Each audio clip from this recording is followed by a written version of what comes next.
여러분 드디어 해냈습니다. 우리 김대리가 그토록 염원하던 서울 내 집 마련에 성공했습니다.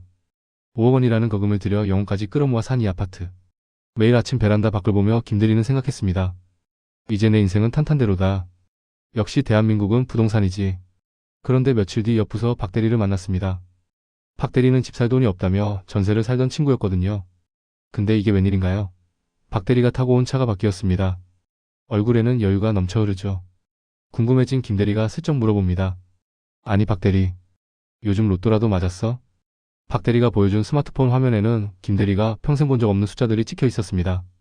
김 대리가 벽돌에 5억을 묻어두고 잃어버렸다고 좋아할 때 박 대리는 그 돈으로 글로벌 1등 기업들을 샀던 겁니다. 결과는 어땠을까요? 김 대리의 5억이 6억이 되는 동안 박 대리의 5억은 무려 9억 5천만 원이 되어 있었습니다. 열심히 일해서 집 한 채 가지면 장땡이다라는 말, 이제는 옛말이 되어버린 걸까요? 왜 누구는 자산이 20% 늘어날 때 누구는 2배 가까이 불어난 걸까요? 단순히 운이 좋았던 걸까요? 아닙니다. 지금 대한민국 자산시장에서는 거대한 지각 변동이 일어나고 있습니다. 부자들은 이미 이곳으로 돈을 옮기고 있습니다. 오늘 머니백 경제TV에서 그 잔혹한 자산 격차의 비밀을 파헤쳐봅니다. 자, 김대리와 함께 차가운 숫자들을 들여다봅시다.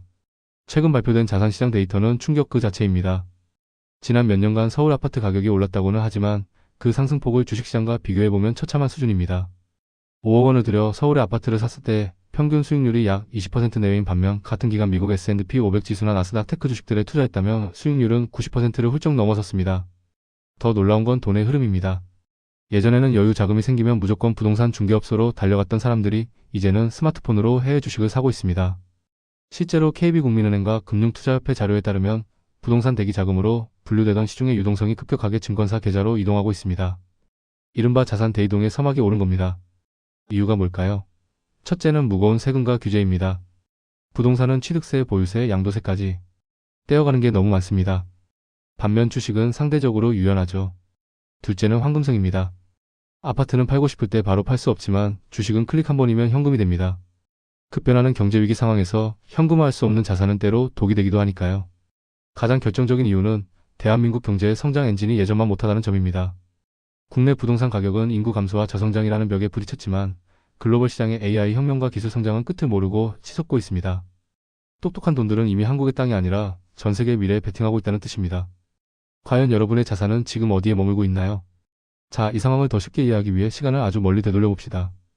옛날 옛적에는 내 몸과 재산을 지키는 가장 확실한 방법이 무엇이었을까요? 바로 크고 단단한 성벽을 쌓는 것이었습니다.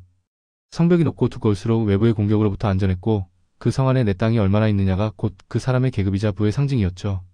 우리 부모님 세대의 부동산 불패 신화는 바로 이 성벽의 시대와 같습니다. 내 집 한 채는 있어야 발 뻗고 잔다는 말은 이 성벽 안으로 들어와야 생존할 수 있다는 본능적인 믿음이었죠. 실제로 그 성벽은 수십 년 동안 무너지지 않았고 그 안의 땅값은 계속 올랐습니다. 하지만 여러분, 세상이 바뀌었습니다. 이제는 성벽이 우리를 지켜주는 방패가 아니라 우리 발목을 잡는 무거운 촉새가 될 수도 있다는 사실을 알고 계시나요? 지금 박 대리가 탄 것은 성벽이 아니라 로켓입니다. 성벽은 아무리 튼튼해도 자리를 옮길 수 없습니다. 적군이 쳐들어오거나 가뭄이 들어도 그저 그 자리에 서서 견뎌야 하죠. 하지만 로켓은 다릅니다. 이쪽 땅이 척박해지면 더 풍요로운 땅으로 순식간에 날아갈 수 있습니다. 미국으로, 유럽으로, 혹은 보이지 않는 디지털 세상으로 말이죠. 김대리의 5억이 6억이 된 것은 성벽의 높이가 조금 높아진 수준입니다. 하지만 박 대리의 5억이 9.5억이 된 것은 로켓의 엔진을 달고 성벽 밖에 광활한 우주로 나아갔기 때문입니다. 성벽 안에서는 옆집 사람과 누구 성벽이 더 높나를 두고 토토리키 제기를 할 때 성벽 밖에서는 전 세계 인류의 삶을 바꾸는 기술들이 쏟아져 나오며 그를 창출하고 있었던 겁니다. 물론 성벽이 나쁘다는 뜻은 아닙니다. 비바람을 막아줄 최소한의 성벽은 필요하죠. 하지만 내 모든 재산을 이 무거운 돌덩어리 사이에 다 쑤셔 넣어두는 것이 과연 현명한 선택일까요? 지금은 성벽을 더 높이 쌓는 법을 배울 때가 아니라 언제든 로켓으로 갈아탈 수 있는 가벼운 몸을 만들어야 하는 시대입니다. 여러분은 여전히 성벽 뒤에 숨어 안전하다고 믿고 계신가요? 아니면 저 멀리 날아가는 로켓의 불꽃을 그저 부러워만 하고 계신가요? 그렇다면 우리는 지금 당장 무엇을 해야 할까요? 집을 팔아서 전부 주식을 사라는 극단적인 이야기가 아닙니다. 핵심은 자산의 균형입니다. 자산의 대이동은 이미 시작되었습니다. 똑똑한 투자자들은 이제 부동산 비중을 줄이고 전 세계에서 가장 돈을 잘 버는 기업들에 내 지분을 나눠 담고 있습니다. 나는 주식 몰라요라고 겁내지 마세요. 박 대리가 대단한 천재라서 9.5억을 만든 게 아닙니다.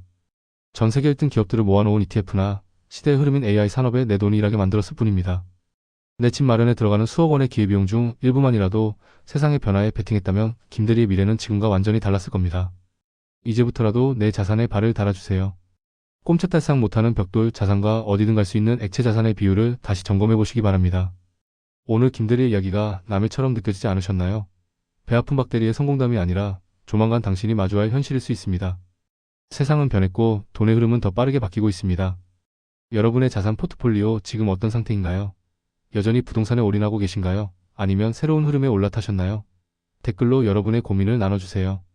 머니백 경제TV는 여러분의 자산이 단순히 머무르는 것이 아니라 무럭무럭 자라나 주머니를 꽉 채울 수 있도록 최신 정보를 계속해서 전해드리겠습니다.